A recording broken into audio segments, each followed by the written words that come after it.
બહેનોમાં ગરમીનો કોઠો હોય ને પિત્તવાયુની સમસ્યા હોય કે જેમાં બહેનોને અતિશય પ્રમાણમાં માથું દુખે, ખાટી ઉલટી થાય, શરીરમાં દુખાવા થાય, ઊંઘ ના આવે અને આ બધી સમસ્યાઓમાં બહેનો ઘણી વખતે જે છે હું વિચારતા હોય કે આપણે ચાલશે, દવા સામાન્ય લઈ લઈ, દવા કરાવ્યા રાખી, પણ પછી ધીરે ધીરે જ્યારે તકલીફ બહુ જ વધી જાય ને ત્યારે બહેનો માટે બહુ મુશ્કેલ પડે કે એક તરફ ઘરની આખી જવાબદારીઓ એના ઉપર હોય અને બીજે તરફ જે છે એ પ્રોબ્લેમ સતત વધતો જતો હોય એટલે શરીર સાથ ના આપતું હોય ને ત્યારે જે છે એ જે પ્રકારનું જે શરીરમાં ફ્રસ્ટ્રેશન આવે, જે મગજમાં ટેન્શન આવે અને જે રીતે રોગ વધે એ બહુ મુશ્કેલી કરાવતો હોય છે અને બહેનો માટે ખાસ કરીને ગૃહિણીઓ માટે એ વસ્તુ બહુ મુશ્કેલી હોય છે.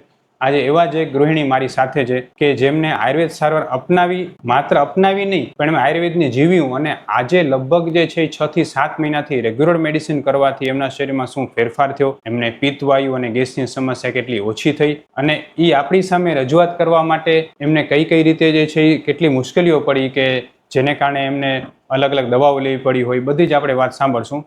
જય શ્રી કૃષ્ણ ભાવનાબા. જય શ્રી કૃષ્ણ સર. ભાવનાબેન, તમને જે છે આટલા લાંબા સમયથી મુશ્કેલી હતી, શું થતું ને શું કેટલા વર્ષથી હતી? સમસ્યા તો સાહેબ 15 વર્ષથી હતી. ઊંધો ગેસ, માથું દુખે, ચક્કર આવે, પીઠ બહુ વધી જાય, શરીરમાં બળતરા થાય, ઊંઘ ન આવે, તાત્કાલિક હોસ્પિટલ જવું પડે.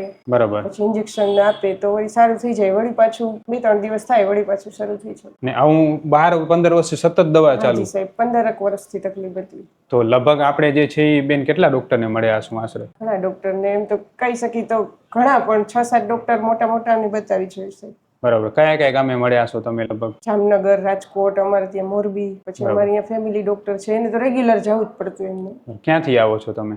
અમે ટંકારા પાસે ધ્રુવનગર ગામ છે. તો બેન, તમે આવડા બધા વર્ષથી પરેશાન હતા, આટલા બધા ડોક્ટરને મળ્યા તો નિદાન ક્યાંય નહોતું થતું? નિદાનમાં કઈ આવતું જ નહીં સાહેબ રિપોર્ટમાં. ક્યારેક બીપી વધી જાય તો બીપી ની દવા આપે કે બોટલ ચડાવે તો વળી રાહત થઈ જાય, વળી પાછું થઈ જાય. તો આના માટે લગભગ અલગ અલગ કેટલી ગોળીઓનો કોર્સ કરતા તમે? રોજ કેટલી ગોળી ખાવી પડતી? કાયમ રેગ્યુલર લેવી પડતી. એસિડિટી ની તો રેગ્યુલર થઈ ગઈ હતી. રોજ ગોળી ખાવી પડે? રોજ એક ગોળી લેવી પડે. ક્યારેક તો 2 ટાઈમ લેવી પડે, સવાર સાંજ. અને પછી મને તમે કીધું હતું કે ઊંઘની ગોળી પણ લેવી પડે? હા સાહેબ, ઊંઘની લેવી પડતી, ત્યારે ઊંઘ આવતી. તો બેન, આટલા બધા કેમ ગભરાઈ જતા? શું થતું? આમ કઈ ગેસને કારણે તકલીફ થતી કે તમને કોઈ સ્ટ્રેસ હતું કે શું થતું? ના, કઈ સ્ટ્રેસ નહીં સાહેબ, બધું જ સારું, પણ ગેસ ચડે ને એટલે એટલી ગભરામણ થાય ને કે હમણાં જીવ વયો જશે, કઈક થઈ જશે, આમ કઈ પૂછ્યું જ નહીં. હવે જો મને ભાવનાબાઈએ જે કીધું ને એ લગભગ બધા જ બહેનો હું કહેતા હોય છે કે ચિંતા કાંઈ નથી, સ્ટ્રેસ કાંઈ નથી, ઘરે બધું બરોબર છે, છતાં પણ મને ગેસ થાય છે. બરોબર છે. આનું મૂળ કારણ શું છે? આયુર્વેદ મુજબ જ્યારે આપણી પાચન શક્તિ નબળી પડે એટલે પિત્તવાયુ વધે. પિત્તવાયુ વધે એટલે ઊંધો ગેસ થાય, ઊંધો ગેસ થાય ત્યારે આપણા મગજના કેમિકલ ઘટવા માંડે, જેને કારણે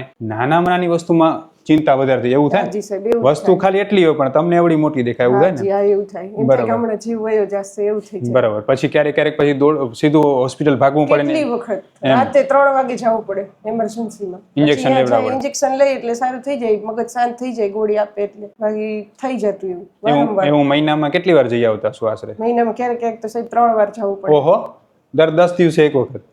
બરોબર. તો પછી તમે પોતે પણ કંટાળી જતા હશો ને ઘરને કંટાળી જતા હશો ને? જી સાહેબ, બધાએ કંટાળી ગયા. તોય ઘણી જગ્યાએ લઈ ગયા પણ કઈ નિદાન જ નહોતું થતું. પછી બેન, આપણી હોસ્પિટલમાં તમને આવવાની કઈ રીતે ખબર પડી એમ કે અહીંયા જવું જોઈએ ગાંધીધામ? અમારે એક રિલેટિવ છે ને, એમને કીધું તું અને યુટ્યુબ દ્વારા આપનો વિડીયો જોયો. તમે અહીંયા આવ્યા તો આપણે જે છે એ તમારું નિદાન કર્યું, તમારી જે દવા થઈ, તમારી પંચકર્મ સારવાર થઈ, એ બધામાં તમને 100% સંતોષ લાગે એમ તમારું નિદાન સાચું થયું? 100% સાહેબ, હું તો તમને ભગવાન માનું છું. ના બેન, ભગવાન તો મને સારું થઈ ગયું. ભગવાન તો અમારા દ્વારકાધીશ છે, પણ તમને જે છે એ તમે શું અનુભવ્યું એમ આયુર્વેદથી? તમને શું ફેરફાર થયો? ઘણો ફેર, આમ શાંતિ થઈ અને 7-8 મહિનાથી અમારે હોસ્પિટલ એલોપેથી દવા લેવી નથી પડી, જવું જ નથી પડ્યું સાહેબ. આપની દવા ચાલુ કરી ને પછી છેલ્લા 15 વર્ષમાં 7 મહિના પહેલા આવવા ગયા છે? હા, પહેલા આવવા ગયા. કે બીજી કોઈ દવાની જરૂર ન પડી? જરૂર નથી પડી સાહેબ. બરાબર છે. અને આ મગજથી શાંતિ થઈ ગઈ, ઊંઘ આવી જાય, જમવાનું હવે થોડું આમ લઉં છું મસાલા વાળું, એમ કે બહારનું ક્યારેક જમવું. પેલા તીખું જરાય ન ખાઈ શકતા? ન ખાઈ શકતી. બરાબર. એટલે કોઈ પણ ખોરાક ખાવ એટલે ગેસ થઈ જતો? હા, ગેસ ને પિત્તવાયુ નો કારણ, બળતરા શરીરમાં ને એવું બધું થઈ જાય. એસિડિટી તો બહુ જ થઈ જાય, હદ બહારની. હદ બહાર. આમ એમ થઈ જાય કે આપણે શું રોગ થયો હશે, કઈ વિચારી ન હોગી. હા, એસિડિટીમાં શું બળતરા વધારે થતી કે? બળતરા આખા શરીરમાં બળતરા છે. અને આ જે બળતરા ત્યારે થતી તો પછી તમે ગમે ઠંડક કરતા તો એનો ઉપાય થાય કઈ કે ના? ના, કઈ ન થતું. બહુ થાય ને તો આઈસ્ક્રીમ તો એટલી ખાધી છે ને સાહેબ કે આમ કોઈ હિસાબ નહીં. ઠંડુ દૂધ આઈસ્ક્રીમ તો એટલી ખાધી ને કે છેલ્લે તો પછી ઠંડુ જ ન લાગતું મને, એટલી આઈસ્ક્રીમ ખાઈ લીધી. એનાથી તો પેટમાં કઈ અસર આવતી ના, કે નહીં? 5-10 મિનિટ પછી હતું એ જ. હવે જો આ બેનની વાત છે ને, એ પણ મારે કેવી છે કે આપણે જ્યારે પિત્ત વધે ને ત્યારે આઈસ્ક્રીમ ખાતા હોઈએ, પણ હકીકતમાં બેનને અમ્લપિત્ત હતું, એટલે કે ખાટું પિત્ત. હવે ખટાશવાળા પિત્તમાં જ આપણે આઈસ્ક્રીમ કે ઠંડુ દૂધ પીએ ને એટલે તરત જ એના ભેગું જઈને થોડીક વાર પૂરતું ઠંડકને કારણે સારું લાગે, પણ પછી ફાટી જાય પેટમાં જઈને અને પછી પાછો પાચનને બગાડે. એટલે જે લોકોને આ પ્રોબ્લેમ હોય એને ખાસ સૂચના છે કે સતત ઠંડક આવી રીતે કરવી જોઈએ નહીં. બેન, પછી તમે ખોરાકમાં કોઈ વસ્તુ ન ખાઈ શકતા? ના, કાંઈ નહીં સાહેબ. તીખાસ તો ખાઈ જ ન શકતા? તીખાસ ને દૂધ ખીચડી ને એવું જમતી છેલ્લે આપણી દવા પહેલા. પછી આપણે ખીચડી તો ના પાડી, દૂધ ના પાડ્યું. પછી આપણે કીધું એવી રીતે જમવાનું બધું ચાલુ કર્યું, ઘી વાળું. બરાબર. પછી રાહત છે. આપણે અહીંયા કેટલી વખત પંચકર્મ સારવાર થઈ તમારી? પંચકર્મ લગભગ 3 વખત કરાવી. બરાબર. અને 3 વખત પંચકર્મ સારવાર થઈને રેગ્યુલર દવા થઈ, તો હવે તમે શું ફેરફાર થયો તમારા શરીરમાં? કેટલી પિત્ત ઓછું થયું? ઘણું ઓછું થઈ ગયું સાહેબ. હવે તો કદાચ એવું અઠવાડિયામાં મહિનામાં એકાદી વાર થાય ને તો આપમેળે પાછું સરસ થઈ જાય, દવાની જરૂર નથી. ભાગવું નથી પડતું દવા લેવા માટે, ઇન્જેક્શન મારવાનું કાંઈ નહીં. બરાબર. અને ઊંઘે સારી આવી જાય. ઊંઘે આવી જાય છે. બેન, તમે ગૃહિણી છો એટલે ગૃહિણીને સવારથી ઉઠીને રાત સુધીમાં સતત કામ હોય. હું પણ જોતો હોઉં છું કે ગૃહિણીઓ ઘણું બધું કામ કરતા હોય. તો જ્યારે તમે રોગ હતો ત્યારે તમે કામમાં કેવા કંટાળી જતા?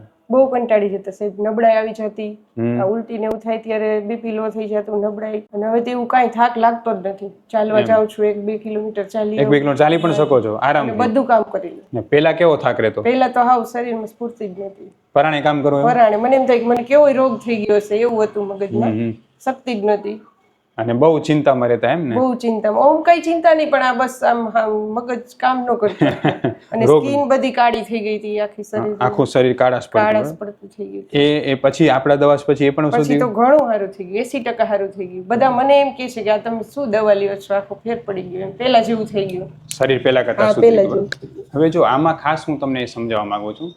હું ડૉક્ટર વિશાલ પંડ્યા, એક MD આયુર્વેદ ડૉક્ટર છું. મેં મારો 10 વર્ષ સુધીનો MD આયુર્વેદનો અભ્યાસ જામનગરની વિશ્વ પ્રસિદ્ધ આયુર્વેદ કોલેજમાંથી કરેલો છે. 2011થી એટલે કે છેલ્લા 13 વર્ષથી હું ગાંધીધામ કચ્છ ખાતે NABH માન્યતા પ્રાપ્ત પંચકર્મ આયુર્વેદ હોસ્પિટલ ચલાવું છું. અમે લોકોએ આયુર્વેદ સારવારથી હજારો દર્દીને સાજા કર્યા છે.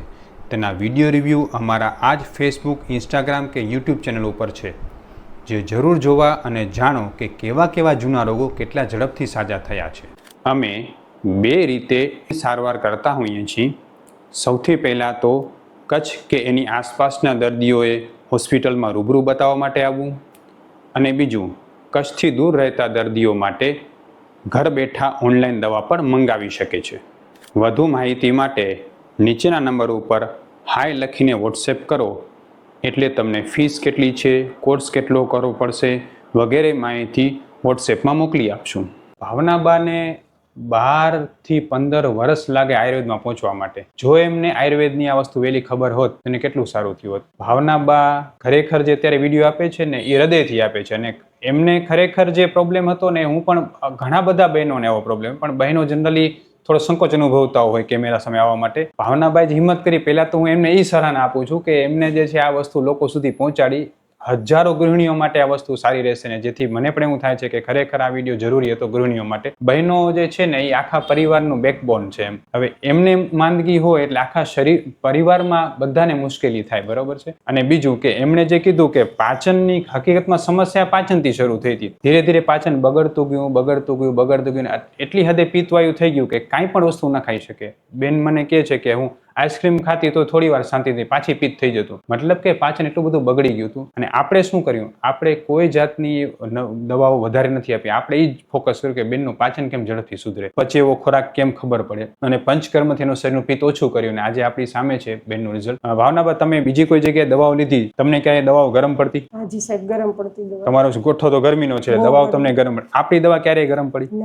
એટલે આ વસ્તુ ખાસ માર્ક કરવાની છે કે આયુર્વેદમાં બધા લોકો એવું માનતા હોય કે આયુર્વેદના ઉકાળા ગરમ છે, આયુર્વેદની દવાઓ ગરમ છે, પણ હકીકતમાં આયુર્વેદની સારવાર ગરમ નથી. જો તમારું નિદાન સાચું ન થાય ને તો તમે આયુર્વેદ દવા ગરમ પડી શકે છે. અમે જે અહીંયા દવા કરી છે એમાં નિદાન એકદમ સ્પષ્ટ અને સાચું હોવાને કારણે અમારી દવા ક્યારેય ગરમ પડતી હોતી નથી. એટલે ગુજરાતમાં કોઈ પણ વ્યક્તિ એવું માનતા હોય, બહેનો પણ ખાસ કરીને એમને લાગતું કે અમને દવા ગરમ પડશે, અમને માફ નથી આવતી, અમારો સંપર્ક તમે કરી શકો છો. અમે ઓનલાઈન ઓફલાઈન બંને રીતે દવા કરી છે અને અમારી દવા કોઈને ગરમ પડતી હોતી નથી. ભાવનાભાઈ, તમારા જેવા ઘણા બધા બહેનો છે ને તમે મારા હિસાબે તમે એવા બહેનોના રોલ મોડેલ બની ગયા છો કે જે લોકો અવડા વર્ષથી હેરાન છે. શું કહેશો તમે એમને? એકવાર આવો સાહેબની મુલાકાત લ્યો, બહુ સારું છે. હું તો બહુ હેરાન થતી હતી ને અને તમે સરસ થઈ ગયું છે. હેરાને ઘણા થયા ને પાછા જે છે દવાઓ ઘણી કરી. દવાઓ ઘણી કરી, ક્યાંય રિઝલ્ટ ન મળ્યું, શરીરે હાવ ઓલું થઈ ગયું હતું. હવે અત્યારે મારું વજન સાહેબ જરાય વધ્યું નથી, પણ બધા મને એમ કે તમારું શરીર સરસ થઈ ગયું, વળી આવ્યું છે. વજન તો ઈ જ છે આપણું કારણ કે પહેલા શરીર હતું ઉપર ને. તેજ આવી ગયું પેલા જેવું, જે ચામડી આખી કાળી થઈ જતી કાળી થઈ હતી, ગઈ જે એ બધામાં પેલા કરતા બહુ સારું લાગે. બહુ સારું. બેન જો તમે લગભગ 15 વર્ષથી હેરાન હતા,